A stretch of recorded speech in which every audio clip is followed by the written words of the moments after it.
Power electronics components have become one of the most important building blocks for modern electronic systems used for driving electrical motors or for converting energy from AC to DC or vice versa. Their consistent operation influences the reliability of the final application, such as the drivetrain or braking steering system of an electric vehicle. The power testers was designed to address thermal challenges of semiconductor components and modules such as diodes, IGBTs, silicon and silicon carbide MOSFETs. It offers both high-fidelity thermal characterization capabilities to understand the device thermal performance and active power cycling to help estimate the lifetime of a device. When performing these in an automated combination, the result is useful data on lifetime and failure mechanisms from a single test sequence. Analysis and thermal simulation are supported by a thermal model generated by the test and represented by the so-called structure functions. These can also describe performance of important structural layers inside the device and help locating structural thermal failures. My name is Zoltán Sárkány. I am a product manager responsible for the design and development of Siemens Simcenter POWERTESTER series of products. We offer different versions of the measurement station covering device ranges from 10 to 3600 amp of current. In the next few minutes, I'm going to show you the operation of the Simcenter POWERTESTER through a measurement example. The system we are going to review today can output maximum 600 amps with output voltage up to 18 volts. The system is capable to test up to 16 devices, the shared heating current source alternately heating the two chains of 8 components, making the system highly efficient and compact. Measurement current is available for each heating current output, and dedicated gate drive output is available for all devices. This power tester contains no cold plates or closed measurement space. It is built into a 19-inch rack, which allows minimal system footprint and facilitates simple connection to external measurement environments. The system has a dedicated serial communication interface to connect the chiller, to provide regulated coolant temperature and carry out automatic temperature sensitivity calibration.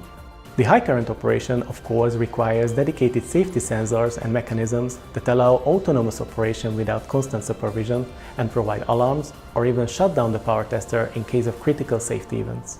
There are dedicated safety sensor inputs available, so you can connect it to your measurement environment and set it up in the control software. The system has built-in control computer and provides easy-to-use touchscreen interface for easy operation. This covers the full workflow from the device definition to the actual RTH measurement or power cycling. The system's primary application is testing silicon and silicon carbide diodes, IGBTs and MOSFETs. Let me show you the testing workflow for 16 200 amp IGBT devices. These devices have a classic package with flat cooling surface. For the proper cooling and wiring of the 16 devices, dedicated cold plate with appropriate fixing holes and connection PCBs with dedicated sensing points had to be created. The high current connections and measurement current cables need to be attached to the top and bottom of the device chains. Gate drive outputs and voltage measurement inputs are combined in a single connector to facilitate clean and simple wiring. The color coding of the banana plugs and the labels on the cable ends help in the connections. No other connections like thermocouple or other temperature sensors are needed for the junction temperature measurement. The test setup is organized at 2 levels, devices and projects. Device definitions contain the most important parameters of the test samples, while the projects define the arrangement of these devices and the actual parameters. We need to define a new device for our sample. First, the measurement mode has to be selected. In the current example, the IGBTs are heated and measured in saturation mode with a constant gate emitter voltage applied to turn on the devices. Then, a few important parameters like maximum load current need to be defined, which are easy to be filled based on the device datasheet. As temperature is captured by an electrical measurement, the accurate temperature sensitivity information is essential for calculating the junction temperature from the measured voltages. The system also provides the option to import or simply type in the temperature sensitivity value. A chain of up to 8 devices are represented by the single logical device in the software. We will add the second chain of devices to be calibrated as well. Here we need to define the gate voltage and sensing current parameters for each device, the desired calibration temperature range and step size. During the temperature sensitivity calibration, the system automatically controls the chiller temperature and captures the device voltage as a function of temperature. At the end of the process, you can select what type of fitted curve to use for the transformation. Linear or higher order polynomial or exponential functions are available. Once we have the DUTs calibrated, it is ready to be used for thermal transient testing or power cycling. For this, we need to create a new project. We need to give it a unique name and assign the appropriate devices to the heating current channels they are connected to and activate the corresponding positions. Thermal transient measurement can be initiated by selecting the Setup RTH measurement function. The desired heating current level and the measurement timing parameters need to be filled. You can freely configure heating and cooling time. By clicking Continue, the measurement will start. First, the system heats up the device. Then, after the set heating time, the heating is turned off and the thermal transient is measured.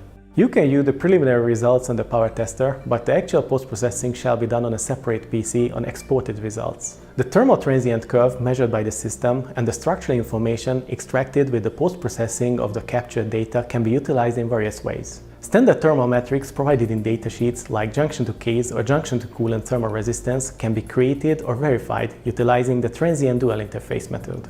By repeating the same measurement with two different thermal interfaces or flow rates, the two thermal transient curves will overlap until the heat reaches the change interface.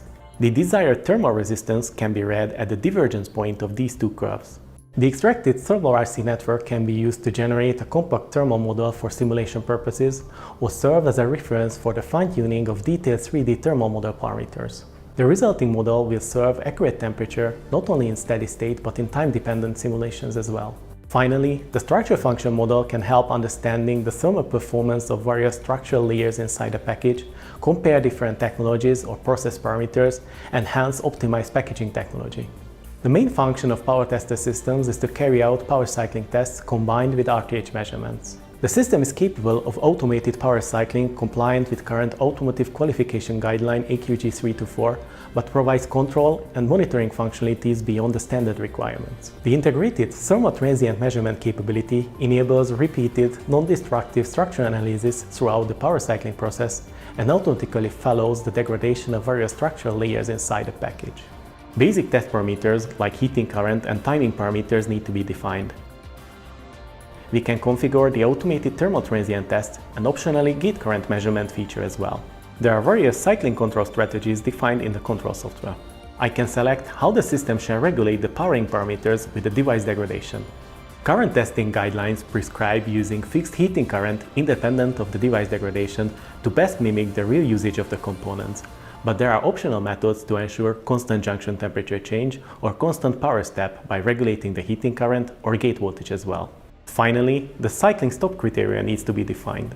The system monitors several parameters in each cycle, and if they exceed a certain threshold, the cycling is stopped automatically.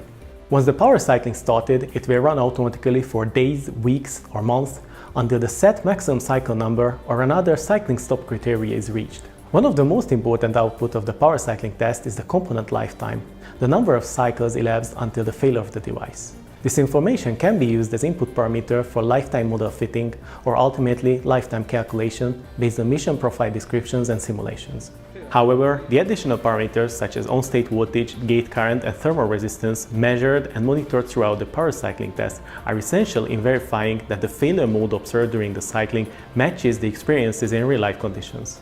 Moreover, the thermal transient test results and the generated structure functions can help understanding how the structural defects develop. It can be used to identify root causes of failure and weaknesses of the structure and hence providing useful feedback to the development.